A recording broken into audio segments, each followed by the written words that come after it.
నమస్తే, good morning, welcome to News Watch. News Watch ని Saturday morning Vijayawada నుంచి అందిస్తున్నాం. Myself Deepti.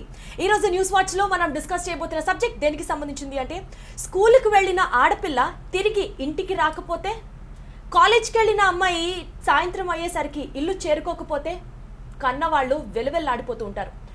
ఆంధ్రప్రదేశ్లో ముఖ్యంగా మైనర్ ఆడపిల్లల అదృశ్యం ఇప్పుడు ఒక పెద్ద టాపిక్ ఆఫ్ కన్సర్న్గా మారింది. ఈ నేపథ్యంలో అసలు ఆంధ్రప్రదేశ్లో ఆడపిల్లలు అదృశ్యం అవ్వడం వెనకాల చైల్డ్ ట్రాఫికింగ్ ఇన్వాల్వ్ అయి ఉందా, కిడ్నాపర్స్ మాఫియా దాగుందా, తెలిసి తెలియని ఏజ్ కారణమా, లేకపోతే విపరీతంగా ఇన్ఫ్లుయెన్స్ చూపిస్తున్న ఇంటర్నెట్ వాడకం కారణమా, ఏంటి? ఇదే సబ్జెక్ట్ గురించి ఇవాళ డిబేట్ లో పాల్గొనడానికి విజయవాడ TV9 స్టూడియో నుంచి మనతో జాయిన్ అవుతున్నారు ప్రముఖ psychiatrist we have doctor Radhika Reddy with us. ఒక పేరెంట్ గా తన వ్యూస్ ని, ఐడియాలజీస్ ని షేర్ చేసుకోవడానికి, ముఖ్యంగా ఒక ఆడపిల్ల పేరెంట్ గా మనతో ఉన్నారు ఇవాళ ప్యానెల్ ఆఫ్ డిస్కషన్ లో. మనతో జాయిన్ అవుతున్నారు నాగలక్ష్మి. అండ్ అలాగే లా అండ్ ఆర్డర్ ని కంట్రోల్ చేస్తూ we have ACP Sravani with us in our studio. To start with Sravani గారు, మీతో మొదలు పెడితే, ఆ అంటే అమ్మ అని చదువుకున్నాం, కానీ ఇవాళ చంద్రబాబు నాయుడు చెప్తున్న మాట ఆ అంటే అమరావతి, ఆ అంటే ఆరోగ్యం, ఆ అంటే ఆనందం, ఆ అంటే ఐశ్వర్యం అంటూ అమరావతిలో ఇలా ఉండాలి అలా ఉండాలి అంటూ ఆయన కలలుగా అంటూ అందరికీ చెప్తున్న నేపథ్యంలో ఇవాళ స్టేట్లో Amaravati standing in third position. ముఖ్యంగా మైనర్ గర్ల్స్ అబ్డక్షన్ కి సంబంధించి Amaravati standing in the third position. So కారణాలు ఏమైంటుంది? అది అమరావతి అయినా ఆంధ్రప్రదేశ్ అయినా పెరుగుతున్న ఈ మిస్సింగ్ ఆడపిల్లల కేసులకు సంబంధించి, లా అండ్ ఆర్డర్కి సంబంధించి మీరేం చెప్తారు? First of all let me clarify two things అండి. ఇప్పుడు ఈ మైనర్ అంటే any girl child below the age of 18 years is considered as a minor. And kidnapping వచ్చేసరికి ఇప్పుడు 361 IPC ప్రకారం లాఫుల్ గార్డియన్ నుంచి వితౌట్ దేర్ కన్సర్న్ కానీ ఒక గర్ల్ చైల్డ్ని తీసుకువెళ్తే, వెదర్ ఆమె సెల్ఫ్గా వెళ్ళినా లేకపోతే వెళ్ళినా, ఇట్ కుడ్ బి లైక్ అది కిడ్నాప్ కింద వస్తుంది. So when we get a complaint saying that అమ్మాయి కనిపించట్లేదు అని కంప్లైంట్ వస్తే, as per the provisions of the act మేము అది కిడ్నాపింగ్ కేసు కింద రిజిస్టర్ చేస్తాం. సబ్సిక్వెంట్గా అది ఇన్వెస్టిగేషన్ ప్రాసెస్లో ఇఫ్ యూ టేక్ లైక్ మా రీజన్స్ కానీ చూస్తే మేజర్లీ 3 categories ఉంటాయండి. అండ్ విజయవాడ వరకు చూస్తే ఇప్పటి వరకు మాకు 75 cases రిపోర్ట్ అయ్యాయి ఇయర్లో. అండ్ ఈ 75 casesలో we could trace out 70.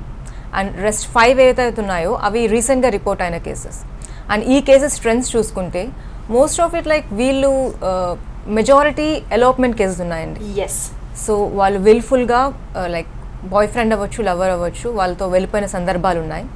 And తర్వాత వాళ్ళు కొంతమంది ఏంటంటే వాళ్ళే రావడం జరుగుతుంది, కొంతమంది మేము ట్రేస్ అవుట్ చేసి తీసుకురావడం కూడా జరుగుతుంది. అది ఫస్ట్ కేటగిరీ వస్తే అది ఉంటుంది. దీని తర్వాత ఇంకొక అలార్మింగ్ ట్రెండ్ ఏంటంటే వీళ్ళు ఇంట్లో చిన్న చిన్న విషయాలకి లైక్ ఫోన్ ఎక్కువ యూస్ చేస్తున్నారని పేరెంట్స్ మందలించిన, మార్క్స్ తక్కువ రాలేదన్నా, ఎక్కువ ఇంటర్నెట్ మీద ఉంటున్నావు అని చెప్పి కొంచెం ఏమన్నా తిట్టినా కానీ దే ఆర్ లైక్ అది పాజిటివ్గా తీసుకోవట్లేదు, వాళ్ళ మంచి కోసం అని తీసుకోవట్లేదు.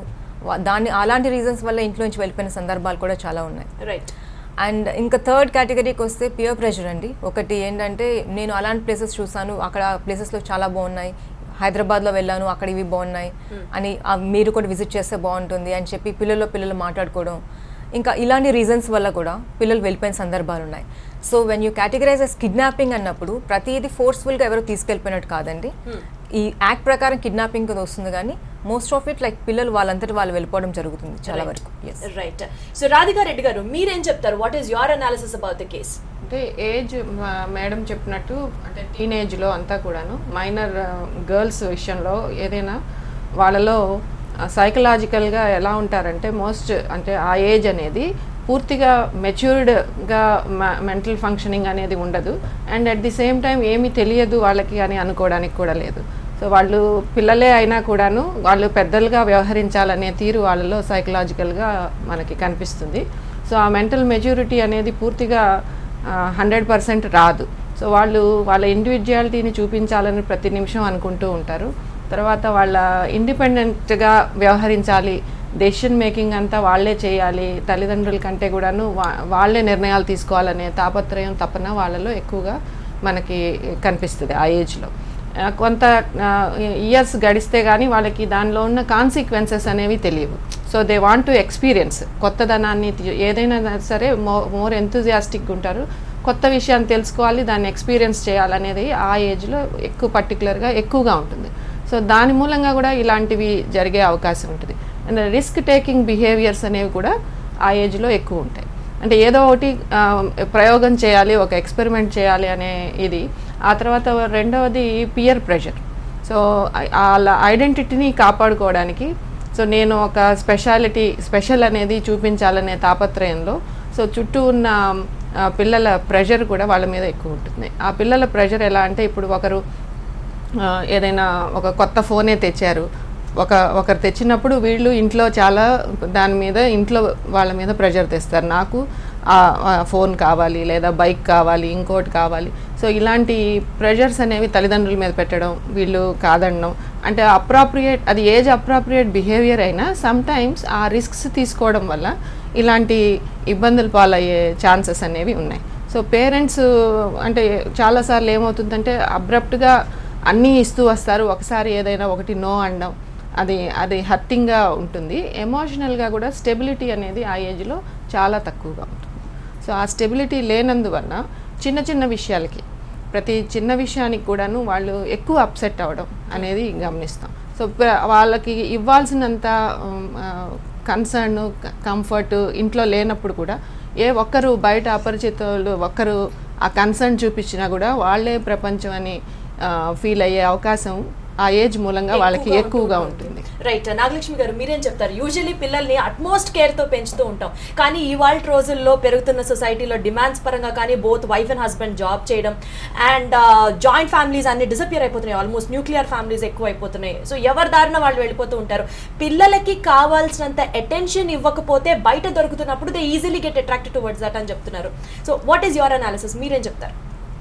తల్లిదండ్రులు ఇప్పుడు ఎక్కువగా ఇద్దరూ పనిచేస్తున్న విషయం కరెక్టే, కానీ ఈ టైం ఇవ్వటం అనేది క్వాలిటీ టైం ఇవ్వాలండి ఎప్పుడైనా.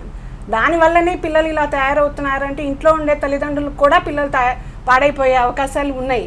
వాళ్ళకి నేర్పవలసింది విలువలును విచక్షణ ఒకటండి. అంటే ఎదుర్కోవటం అనేది ఎంత ముఖ్యమో వెనక్కి తగ్గటం కూడా అంతే ముఖ్యం అనే విచక్షణ వాళ్ళకి నేర్పించాలి. అందుకని అంటే మనం కావాల్సిందని మొదటి నుంచి ఇవ్వటం కూడా పేరెంట్స్ చేసే ఒక తప్పు. ఎక్కడో అక్కడ నో అనేది తీసుకోవటం కూడా వాళ్ళకి నేర్పించాలి. నేర్పించి అప్పుడు వాళ్ళకి అంటే డాక్టర్ గారు చెప్పినట్టు వాళ్ళకి ఇండివిడ్యువాలిటీ ఆ టైంలో ఎక్కువగా ఉంటుంది.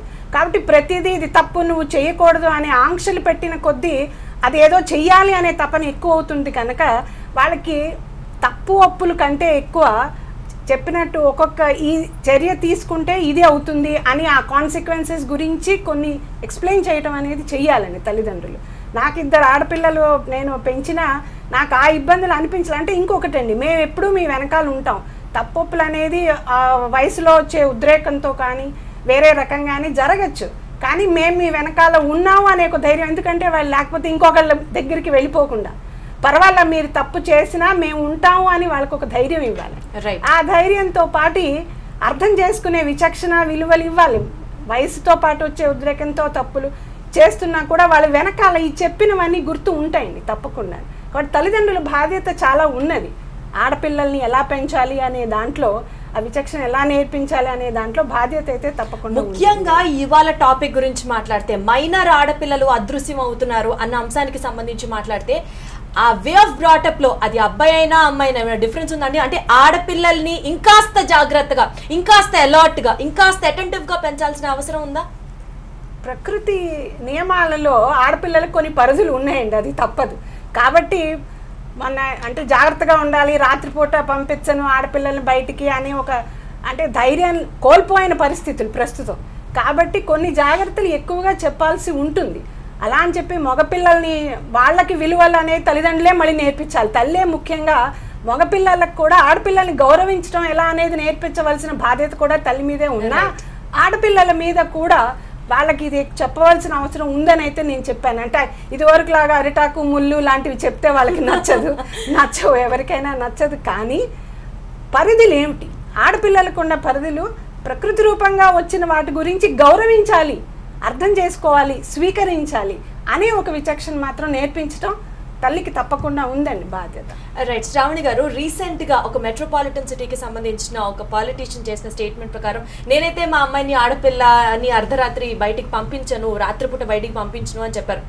అంటే ఇప్పుడు అలాంటి ఒక మెట్రోపాలిటన్ సిటీలోనే ఇలాంటి స్టేట్మెంట్స్ మనం వింటుంటే, అది కూడా మంచి క్యాడర్లో ఉన్న వాళ్ళే ఇట్లా చెప్తున్నప్పుడు, అమరావతి లాంటి ప్లేస్లో ఎస్పెషల్లీ స్టేట్లో మిస్సింగ్ గర్ల్స్ కేసెస్ ఎక్కువగా ఉంటున్న ట్రెండ్స్లో అసలు ఎందుకు, కారణాలు ఏమై ఉంటున్నాయి? ఎందుకు ఆడపిల్లలు అదృశ్యం అవుతున్నారు? మీరు ఏమన్నా చైల్డ్ ట్రాఫికింగ్ జరుగుతోందా, లేకపోతే కిడ్నాపర్స్ మాఫియా ఏమన్నా తిరుగుతోందా, ఆ గ్యాంగ్ ఎవరన్నా ఉన్నారా? దీనికి సంబంధించి మీరు ఏమైనా ఒక స్పెసిఫిక్ అనాలిసిస్ ఏమన్నా రిపోర్ట్ తయారు చేయగలిగారా?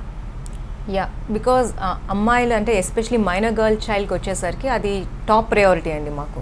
Women child and even elderly people, దాంట్లో గర్ల్ చైల్డ్స్ అనే వచ్చేసరికి చాలా టాప్ ప్రయారిటీ ఇస్తాం. కమిషనరేట్ పరంగా చూసుకుంటే we have like taking all precautions అండి. చాలా వరకు మేము ఏంటంటే వాళ్ళు అవేర్నెస్ తీసుకురావడం కానీ ఇలాంటివి చాలా ప్రోగ్రామ్స్ చేస్తూ ఉన్నాం. అండ్ ఇప్పుడు ఈ ట్రెండ్ చూసుకుంటే majority of the people actually ఎక్కువ చూసుకుంటే 13 to 18 years మధ్యలో ఉన్న అమ్మాయిలు ఎక్కువ మిస్సింగ్ కనిపిస్తుంది. అండ్ దీంట్లో స్టేట్ లో అనంతపూర్ టాప్ ప్లేస్ లో ఉంది. నెక్స్ట్ వచ్చేసి we have west Godavari and next third place లో వి హావ్ అమరావతి. సో ఇలా మనం అనాలిసిస్ వైజ్ రిపోర్ట్స్ వైజ్ ఎక్కడ ఫస్ట్ సెకండ్ థర్డ్ అని ఇచ్చుకున్నాం కానీ but what are the actual reasons behind it? మనము ఈ నెంబర్ ఎంతమంది మిస్ అవుతున్నారో చూస్తున్నాం, ఎంతమంది ట్రేస్ అవుట్ అవుతున్నారో కూడా మనం ఒకటి గమనించాలి. 100% మీ ఎఫర్ట్స్ చాలానే ఉంటాయి. అంటే ఇప్పుడు ఈ 75 people ఎవరైతే మాకు మిస్ అయ్యారో, ఈ ఇయర్లో మిస్ అయ్యారో 75 people వీ కుడ్ ట్రేస్. ఎందుకంటే ఈ కేసెస్లో ఏంటంటే మాకు ఈ ఇయర్లో వచ్చిన కేసెస్ అయితే ఈ 13 to 18 ఏజ్లో ఎక్కువ వచ్చారు. అండ్ వాళ్ళంతా కూడా వాళ్ళ ఓన్ రీజన్స్తో వెళ్ళిపోయిన వాళ్ళే. ఇంట్లో గొడవపడి వెళ్ళిపోవడం కానీ, లేకపోతే ఎలోప్మెంట్ కానీ, ఇలాంటి చిన్న చిన్న రీజన్స్కి వాళ్ళు వెళ్ళిపోయిన వాళ్ళే. అండ్ దీంట్లో కూడా ఏంటంటే మెజారిటీ ఆఫ్ ద కేసెస్ వాళ్ళు రిగ్రెట్ అయి తిరిగి వచ్చిన వాళ్ళు కూడా ఉన్నారు. It's not that always we have to pursue and మేము ట్రేస్ అవుట్ చేయాల్సిన అవసరం లేకపోయే. చాలా వరకు వాళ్ళు వచ్చిన వాళ్ళు కూడా ఉన్నారు. సో ఇట్స్ సంథింగ్ లైక్ ఎలా అంటే వాళ్ళు ఉన్న ఎమోషనల్లీ అన్స్టేబుల్ సిచ్యువేషన్, ఇందాక డాక్టర్ గారు కూడా చెప్పారు, అన్స్టేబుల్ సిచ్యువేషన్ వల్ల, పియర్ ప్రెషర్ వల్ల, అప్పటికి ఒక మంచి డెసిషన్ తీసుకోలేక వాళ్ళు ఆ స్పర్ ఆఫ్ ద మూమెంట్లో, ఆ హీట్ ఆఫ్ ద మూమెంట్లో దే జస్ట్ లీవ్. అండ్ తర్వాత 2 to 3 days తర్వాత వాళ్ళు రియలైజ్ అయితే వస్తారు. అండ్ బికాస్ ఇది మనకి చాలా ఇంపార్టెంట్ కాంపోనెంట్ కాబట్టి వాళ్ళకి స్పెసిఫిక్గా కౌన్సిలింగ్ కూడా చేయడం జరుగుతుందండి. మేము చేస్తాము. ఈవెన్ అంటే ఇప్పుడు స్టేట్ లో కానీ సిటీలో కానీ కిడ్నాపింగ్ గ్యాంగ్స్ ఏం లేవు, పిల్లలకి డ్రగ్ అడిక్ట్స్ గా మార్చే గ్యాంగ్స్ ఎవరు లేరు, చైల్డ్ ట్రాఫికింగ్ జరగట్లేదు. ఆ యాంగిల్స్ లో can we really stay relaxed అండి? విజయవాడ వరకు you can be like totally assured అండి, because I work here and మేము క్లియర్గా చెప్పగలుగుతాం you can be totally assured. అలాంటివి అయితే ఏం లేదు. మాకున్న ట్రెండ్ అనాలిసిస్ ప్రకారం there is nothing like that. And అలాంటి అలార్మింగ్ సిచ్యువేషన్ అయితే ఏమీ లేదు. And so it is basically ఎవరైతే వెళ్ళిపోతున్నారో కావాలనే వెళ్ళిపోతున్నారు. Girls are especially eloping from the house. Elopement ఒక రీజన్. అండ్ ఇంకొకటి కూడా ఇందాక చెప్పినట్టు చిన్న చిన్న విషయాలకి లైక్ ఇంట్లో కోప్పడ్డారని, ఫోన్ ఎక్కువ యూజ్, అది చాలా అలార్మింగ్ ట్రెండ్ అండి. ఫోన్ ఎక్కువ యూజ్ చేయొద్దు, లేకపోతే ఇంటర్నెట్లో ఎక్కువ ఉండొద్దు అంటే దానికి కూడా అలిగి వెళ్ళిపోయిన వాళ్ళు ఉన్నారు. రీసెంట్గా we got like multiple cases of similar kind. Right doctor గారు, స్పెసిఫిక్గా ఇలాంటి హార్మోనల్ చేంజెస్ రావడం 13 to 18 years ఏజ్ గ్రూప్లో మైనర్స్ విషయంలో ముఖ్యంగా మగపిల్లల కంటే ఆడపిల్లల మీద ఎక్కువ ఇంపాక్ట్ ఉంటుందా అండి? దీనికి సంబంధించి అట్లా ఏమన్నా ఉందా అండి? అంటే హార్మోనల్ చేంజెస్కి వస్తే మాత్రం మేల్స్ అంటే ఆ ఏజ్లో, టీనేజ్లో మ్యాక్సిమం ఈ సెక్షువల్ హార్మోన్స్ అనేవి పీక్ స్టేజ్లోకి వస్తాయి. సో గర్ల్స్లో ముఖ్యంగా ఈ హార్మోనల్ చేంజెస్ వల్ల మనం చాలా చేంజెస్ చూస్తాం, మెన్స్ట్రుయేషన్ దగ్గర నుంచి ఇవన్నీ కూడాను. అండ్ అంటే రీప్రొడక్టివ్ సిస్టమ్ అనేది ఫుల్ దీనిలోకి వస్తుందన్నమాట. కానీ ఇప్పుడు మనం ఈ కేసెస్లో చూస్తే మనం 2 విషయాలు చూడాలి. వెదర్ దే ఆర్ ప్లాన్డ్, మనం running away from the home అనేది, అంటే without any permission from the family members, వాళ్ళ ఇంట్లో నుంచి వెళ్ళిపోవడానికి అది ప్లాన్డ్ థింగా లేదా అన్ప్లాన్డ్ థింగా అనేది మనం చూస్తే, సో ప్లాన్డ్ రన్ అవేస్ ఏవైనా కూడాను దాన్ని సైకలాజికల్ రీజన్స్ చాలా సైకలాజికల్ రీజన్తో చేశారు అనే దానికంటే కూడాను సోషల్ కాజెస్ ఎక్కువ ఉంటాయి. సో అన్ప్లాన్డ్గా చాలా ఆఫ్ ఎ సడన్ ఇంపల్సివ్గా ఉన్నప్పుడు, ఎమోషనల్గా కొంత స్టెబిలిటీ తగ్గినప్పుడు, ఒక్కోసారి మానసికంగా డిప్రెస్ అయినప్పుడు, సో ఇలాగా running away from the family or ఎక్కడికో ఒక దగ్గరికి నేను వెళ్ళిపోవాలి అనే విరక్తి వాళ్ళలో ఉంది. దాన్ని మనం ఇంచుమించు సూసైడ్తో ఈక్వల్ చేయొచ్చు. సో ఒక ప్లాన్ ప్రకారం, అంటే ఒక బాయ్ ఫ్రెండ్తోనో లేకపోతే ఇంకెవరైనా ఎల్డర్లీతోనో ఇంట్లో వాళ్ళకి ఏదైనా డిస్టర్బెన్స్తో ఒక ప్లాన్గా వెళ్ళిపోవడం అనే దాన్ని మనకి more of A social reasons ఉంటాయి. సో ఈ అన్ప్లాన్డ్ వాటిని మనం ఎక్కువ టార్గెట్ చేస్తే మాత్రం డెఫినెట్గా, అంటే మేము రెగ్యులర్గా అలాంటి పిల్లల్ని ట్రీట్మెంట్ కానీ కౌన్సిలింగ్ కానీ వచ్చినప్పుడు వాళ్ళలో ఎక్కువ సార్లు అవి ఇంపల్సివ్గా అలా సడన్ కోపం వచ్చి అదే ఫోన్ వద్దన్నారనో ఇంకోటి వద్దన్నారనో ఎగ్జామ్ ఫెయిల్ అయ్యామనో సో అన్స్టేబుల్ కండిషన్లో లేదా డిప్రెస్ అయిపోయో ఎక్కువ టెన్షన్ అయిపోయో వెళ్ళిపోవడం జరుగుతుంది. అలాంటి కండిషన్ ని ఐడెంటిఫై చేసుకోగలిగితే either parent or the particular candidate మీ వాళ్ళ దగ్గరికి వచ్చి నేచర్ కౌన్సిలింగ్ ఆ తీసుకుంటారు. పిల్లల నేచర్ చిన్నప్పటి నుంచి సేమ్ కైండ్ ఆఫ్ టెంపర్మెంట్స్ అంతో ఇంతో మనకి కనిపిస్తాయి. సో పిల్లల్ని మనం first 15 years first 18 years at least లో చూస్తే 50% వాళ్ళ నేచర్ మీద జెనెటిక్ ఇవి ఉంటాయి, ఒక 50% ఎన్విరాన్మెంటల్ ప్రెషర్స్ అనేవి ఉంటాయి. ఎన్విరాన్మెంటల్ ప్రెషర్స్ అంటే ఇప్పుడు మనం ఫ్యామిలీ సిస్టమ్ కానివ్వండి, ఫ్యామిలీలో అన్స్టెబిలిటీ ఉందా, ఏమైనా సైకోపెథాలజీ ఇన్ ద ఫ్యామిలీ ఉందా, కొన్నిసార్లు సింగిల్ పేరెంట్ ఉండొచ్చు, వాళ్ళ ఆర్థిక పరిస్థితి సరిగా ఉండకపోవచ్చు, లేకపోతే ఏదో గొడవలు ఉండొచ్చు ఇంట్లో, లేదా ఫాదర్లో ఆల్కహాల్ లేకపోతే అదర్ ఇష్యూస్ ఉండొచ్చు, ఫైనాన్షియల్ పొజిషన్ సరిగా ఉండకపోవచ్చు, సంథింగ్ లైక్ దట్. ఏదైనా అలాగా అన్స్టేబుల్ ఫ్యామిలీ సిస్టమ్ ఉన్నప్పుడు కూడా ఆ తర్వాత పేరెంటింగ్లో ఇందాక మేడం కూడా చెప్పారు, పేరెంటింగ్లో కూడా అంటే మనం పిల్లల్ని పెంచే విధానంలో కూడా సమ్ టైప్స్ ఉన్నాయి. కొంతమంది ఎక్కువ పర్మిసివ్గా ఎక్కువ అలౌ చేస్తారు, ప్రతిదీ ఇవ్వడం, ప్రతిదీ అలౌ చేసి చాలా అంటే వాళ్ళకి ఏదంటే రెడ్డి గారు I have a point here. Permissive గా ఉండడం అని అంటే ఇప్పుడు స్కూల్లో పిల్లల్ని కొట్టకూడదు, సో టీచర్స్ అంటే భయం ఉండకపోవచ్చు. ఫారిన్ కంట్రీస్ లో మదర్ ఆర్ ఫాదర్ ఎవరైనా పిల్లల్ని ఒకవేళ కొడితే గనుక వెంటనే పిల్లలే ఫోన్ చేసి మరి పోలీసులకి కంప్లైంట్. అవును, పర్మిసివ్ పేరెంటింగ్ అంటే అండ్ ఇప్పుడు సింగిల్ చైల్డ్ ట్రెండ్ ఎక్కువగా అనిపించేస్తుంది.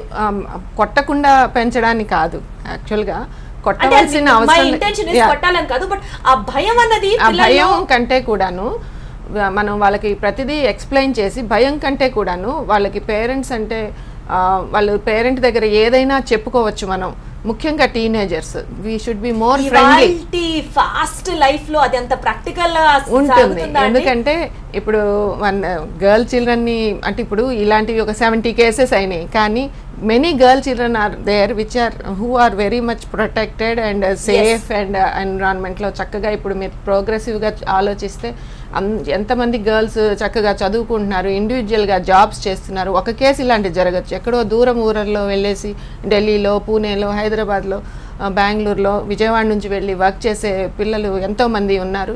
ఒక్కరే అలోన్ స్టడీస్కి యూఎస్కి అక్కడికి వెళ్తున్నారు, డిఫరెంట్ కంట్రీస్కి వెళ్తున్నారు. They could manage themselves. వాళ్ళు మేనేజ్ చేసుకోవడం ఎలా వస్తుంది, ఆ కాన్ఫిడెన్స్ ఎలా వస్తుందంటే చిన్నప్పటి నుంచి వాళ్ళు పెరిగిన దీనిలోనే వాళ్ళకి ఆ కాన్ఫిడెన్స్ అనేది వస్తుంది.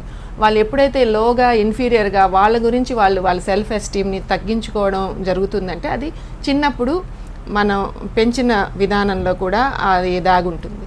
సో నేను ఎందుకు అంటే నాకు ఇంపార్టెన్స్ లేదు, నన్ను ఎవరు పట్టించుకోవట్లేదు, నేను అందరికంటే తక్కువ అనే లో and inferior thinking and feelings ఉన్న పిల్లల్లో కూడా సో ఇలాగ ఎవరో ఒకరు ఫ్రెండ్షిప్, సో నీకు మేము ఉన్నాము, లేకపోతే వాళ్ళు రోజంతా ఫోన్లో మాట్లాడడం, ఆ ఫోన్లో రోజంతా మాట్లాడడానికి ఏముండదు, కానీ వాళ్ళతో మాట్లాడుకుంటే వీళ్ళని నువ్వు బాగా ఉన్నావు, నువ్వు చాలా అందంగా ఉన్నావు అంటే చాలా ఆ టీనేజ్కి.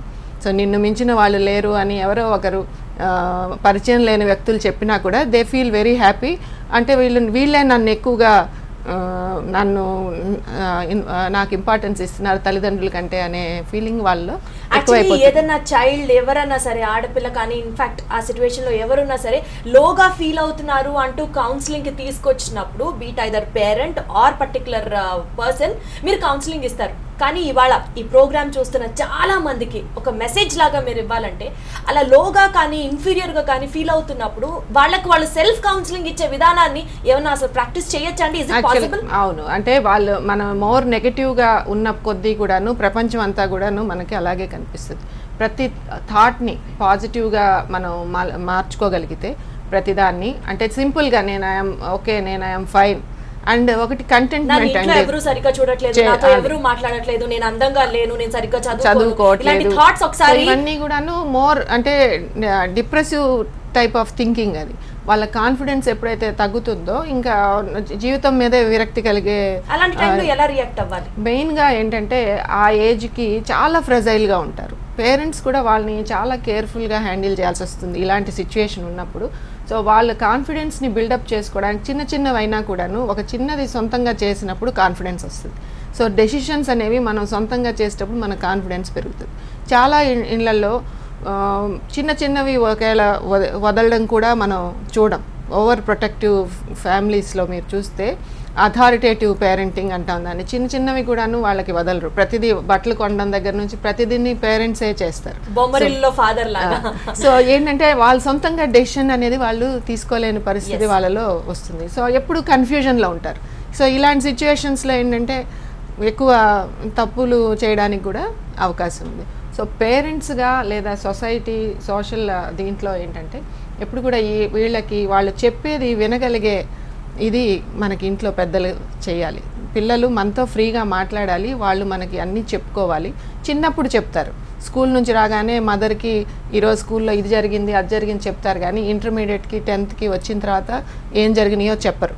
సో ఎవరైనా బయట టీజింగ్ లాంటిది చేసినా కూడా ఇంట్లో చెప్పడానికి పిల్లలకి అంత స్కోప్ ఇవ్వాలి పేరెంట్స్ అంటారు. నాగలక్ష్మి గారు, మీరు చెప్పాల్సి వస్తే ఇదే ఇష్యూకి సంబంధించి మైనర్ ఆడపిల్లలు మిస్ అవుతున్నారు అన్న అంశానికి సంబంధించి డీజీపీ సాంబశివరావు గారు క్లియర్ గా ఒక స్టేట్మెంట్ ఇచ్చారు. ఇన్ఫాక్ట్ పేరెంట్స్ అందరికీ ఒక అపీల్ చేశారు. ఆయన have N I on what your child does అన్నారు స్పెసిఫిక్ గా. ఇప్పుడు మీ అమ్మాయినే కాదు, జనరల్లీ ఒక పేరెంట్ వర్షన్గా మాట్లాడుతున్నాం. ఎవరైనా సరే ఫేస్బుక్లో కానీ ఆర్ఎల్స్ ఎనీ సోషల్ ప్లాట్ఫామ్లో ఒక స్ట్రేంజర్తో చాటింగ్ చేస్తున్నారు, or else phone conversation with a boy friend is happening, అది మీరు అబ్జర్వ్ చేశారు.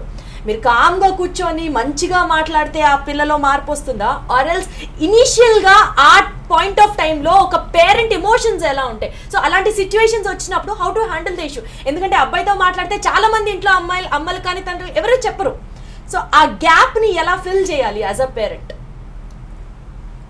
అంటే ఎప్పుడైనా పేరెంట్స్గా ఇలాంటి విషయం కనిపించగానే ఒక రియాక్షన్ అనేది చాలా సహజంగానే వస్తుంది. ఒక కోపం, ఒక బాధ, ఒక భయం అన్నీ కలిపి వస్తాయి. కానీ అక్కడ పిల్లలకి ఎంత మనం విచక్షణ నేర్పించాలి అని అనుకుంటున్నప్పుడు పేరెంట్స్ కూడా అంతే విచక్షణ, అంతే ఒక కంట్రోల్ అనేది ఉండాలి. మనం వెంటనే ఒక అరవటం కానీ ఏమన్నా చెయ్యం, కానీ ఇందాక డాక్టర్ గారు చెప్పినట్టు ఆ పిల్లల్లో ఒక రకమైన వాళ్ళు మళ్ళీ ఇంట్లోంచి వదిలి పారిపోవటమో లేకపోతే ఇంకేదన్నా చేయటమో జరుగుతుంది. కనుక అక్కడ మనం ముందుగా ఒక కామ్గా ఉండి అర్థం చేసుకునే ప్రయత్నం చెయ్యాలి. మనం కూడా ఆ సమయంలో ఆ వయసులో మన ఉద్రిక్తత ఎలా ఉండింది, మనం ఎలాంటి పనులు చేసామని ఒక ఆలోచన పెట్టుకున్న తర్వాత కూర్చోపెట్టి నెమ్మదిగా వాళ్ళతో మాట్లాడగలిగే పేషెన్స్ ఒకటి ఉండాలండి తప్పకుండా.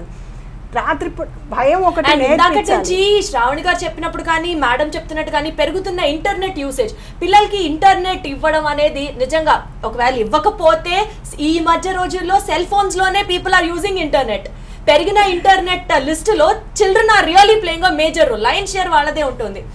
సో వాళ్ళని రెస్ట్రిక్ట్ చేస్తే కాంపిటేటివ్ వరల్డ్ లో పైకి రారు. అలా అని చెప్పి గట్టిగా పట్టుకుంటే they might feel hurt. So ఎలా బ్యాలెన్స్ చేయాలంటారు? ఇది అదేనండి, ఇప్పుడు ఇండివిజువల్లో రావాల్సిందేనండి. ఏ తేడా అయినా లేకపోతే ఏ డిఫరెన్స్ అయినా ఏదైనా ఇండివిజువల్గా మనం నేర్పించాలి. చుట్టూ పరిస్థితులు మనం ఎంతవరకు మార్చగలం. ఇప్పుడు వచ్చే ఇంటర్నెట్ వాటికి ఉపయోగం ఉంది, దాని దురుపయోగం ఉంది. సద్వినియోగం చేసుకుంటారా దురుపయోగం చేసుకుంటారా అనే విషయాన్ని వాళ్ళకి విశ్లేషించి చెప్పటం అనేది మన బాధ్యత. సో ఇందాక రాధికా రెడ్డి గారు 50% అని చెప్పారు కదా, జీన్స్లో వచ్చే దాంట్లో మన చేతుల్లో ఏమీ లేదు. కానీ ఆ మిగతా 50%లో మన రోల్ ఎంత ఉంది, మనం ఎంతవరకు అవతల వాళ్ళతో మన పిల్లల్ని పోలుస్తున్నాం. పోలిక కోరిక అంటుంటారు, ఇవి రెండే చాలా అనర్థాలన్నిటికీ దారితీస్తాయి అనే విషయం. రైట్ శ్రావణి గారు, యాజ్ పర్ ఇండియాలో ఇంటర్నెట్ పెనట్రేషన్ గురించి మాట్లాడితే 37% ఒక లాస్ట్ 6 months గా పెరిగింది అని చెప్తారు. రూరల్ పాపులేషన్ 72% ఇంటర్నెట్ పాపులేషన్ పెరిగితే అర్బన్ ఏరియాస్లో 31% దాకా లెక్కలు చూపిస్తూ ఉంటాయి మనకి. అయితే స్పెసిఫిక్గా ఈ ఏజ్ గ్రూప్ వాళ్ళు, మీరు ఇందాక చెప్పినట్టుగా 13 to 18 years ఏజ్ గ్రూప్ వాళ్ళు పలానా వెబ్సైట్స్ యూజ్ చేయకూడదు, ఇంటర్నెట్ యూజ్ చేయడానికి వీళ్ళకి కొన్ని రెస్ట్రిక్షన్స్ ఉన్నాయి, ఇలా దీనికి సంబంధించి ఏదైనా లాస్ ఫ్రేమ్ చేయడానికి అసలు ప్రాక్టికల్గా పాసిబుల్ అవుతుందా అండి? ఇంటర్నెట్ యూసేజ్ వచ్చేసరికి మనం ఎవరిని ఇలా రిస్ట్రిక్ట్ చేయడానికి ఉండదండి. బికాజ్ ఇట్స్ లైక్ చాలా వాస్ట్ ఉంటుంది. సో ఇట్స్ నాట్ లైక్ మనం రిస్ట్రిక్ట్ చేయగలము అని. కాకపోతే వాళ్ళ యూసేజ్, వాళ్ళు ఎలాంటి వెబ్సైట్స్ విజిట్ చేస్తున్నారు అనేది పేరెంట్స్ కానీ లేకపోతే ఈవెన్ స్కూల్స్లో టీచర్స్ కానీ ఆల్వేస్ ఒకసారి కొంచెం మానిటర్ చేస్తూ ఉండాలి. అండ్ ఎస్పెషల్లీ కొన్ని సోషల్ మీడియా వెబ్సైట్స్లో they will encounter some people, కొంతమందిని కలుస్తూ ఉంటారు. టోటల్ అనానమస్ అదంతా అనానిమిటీ మెయింటైన్ చేస్తారు. అవతల వాళ్ళు అమ్మాయి అబ్బాయో తెలియదు, ఏజ్ గ్రూప్ తెలియదు. సో దాంతో ఏంటంటే వాళ్ళ ట్రాప్లో పడి వాళ్ళ కోసం కూడా వెళ్ళిపోయిన సందర్భాలు చాలా ఉన్నాయి. మాకు రీసెంట్గా ఒక ఇన్సిడెంట్ ఉంది వేరే ఈ అమ్మాయి అవతల వాళ్ళు ఒక అంటే సేమ్ ఏజ్ గ్రూప్ అనుకుని వెళ్ళిపోయింది, అక్కడ వాళ్ళు ఈ అమ్మాయిని ఎక్స్ప్లాయిట్ చేయడం జరిగింది. ఇలాంటి ఇన్సిడెంట్స్ చాలా జరుగుతూ ఉంటాయి. సో ఎస్పెషల్లీ లైక్ ఎక్కడైతే వాళ్ళ డీటెయిల్స్ రివీల్ చేస్తారో, ఎక్కడైతే వాళ్ళ ఫొటోస్ అవన్నీ రివీల్ చేస్తారో అక్కడ కొంచెం ఎక్కువ కేర్ఫుల్గా ఉండాలి. Right, thank you so much ఇవాళ మన డిస్కషన్లో పార్టిసిపేట్ చేసినందుకు, మీ ఐడియాస్ అండ్ సజెషన్స్ చెప్పినందుకు థ్యాంక్స్ అ లాట్. ఎస్, ఇది ఇవాల్టి న్యూస్ వాచ్. మరిన్ని లేటెస్ట్ అప్డేట్స్ కోసం చూస్తూనే ఉండండి TV9.